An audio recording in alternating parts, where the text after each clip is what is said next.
It's not your typical police car. The graphics toned down so they can see you, but you can't always see them. Imagine visiting your loved one's grave only to find all of your personal items thrown up against this wall with no warning from the diocese. Pennsylvania hunters will see a change in hunting season as final approvals were made Tuesday morning. In a male-dominated entrepreneur industry, the script is flipped here in New York. Multiple sclerosis, what the disease is and how one patient copes with it, tonight at 11. I think about it every day. When I drive down the street, I can see the towers. 4 decades later, the event's still surreal for former Middletown Mayor Bob Reed. I was on hall duty at the school, the high school at the time, and one of the students came and said, Mr. Reed, you're wanted on the phone. The phone call from Reed's emergency preparedness coordinator informing him of the accident. And he said there was no release of radiation, no one injured. I felt pretty good about that. A day later, things had changed. Friday was the bad day, the so-called Black Friday, when they said there was a hydrogen bubble that was going to explode. Children and pregnant women told to evacuate, causing panic across the area, even for the mayor. So I was as panicky as anyone else, but I couldn't show it because I was the leader at the town. So many homes vacant, Reed received anonymous calls about potential looters. What gives people the right to come into a community and take from people things that they worked for all their lives? So I issued an order to my police, looters would be shot. We didn't have any looting. With all of the relocations, he doesn't believe it had an effect on the community. More people moved into the area than moved out. Now, there were some people that left that never came back, but more people moved into the area, and it had no effect on the economy. Panic may have covered the town, but for Reed, he wasn't going anywhere. Oh, this is my home.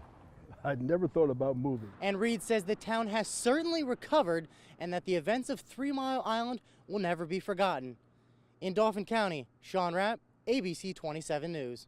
I was in just disbelief. The reaction from Celeste Palladino after finding personal items from her child's grave moved. I come every Thursday. It's just a hard time every month, and after 3 years you think I'd get over it or move on because they say time heals, but not for me.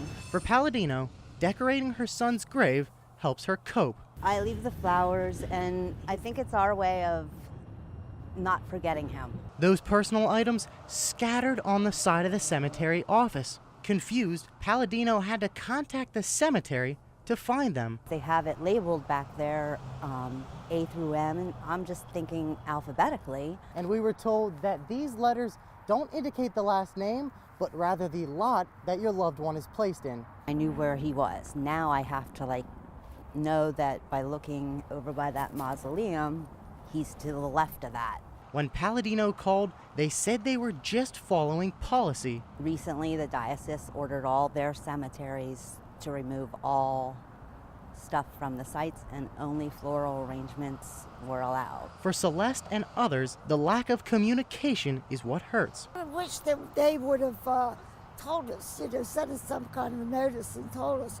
I don't think it would have been as shocking to see it, just to see it in the paper. Safe driving is of the utmost importance. Important, and the reason students from Central PA compete each year in the safe driving competition for youth. Driving is a full-time task, so events like this are very important because we're trying to encourage them to develop those safe driving behaviors. The competition made up of 4 testing areas, starting with a written exam on the driver's manual. It's important and reinforces that they need to know the laws that they need to abide by when they're out in the vehicle. The second part, a perceptual test.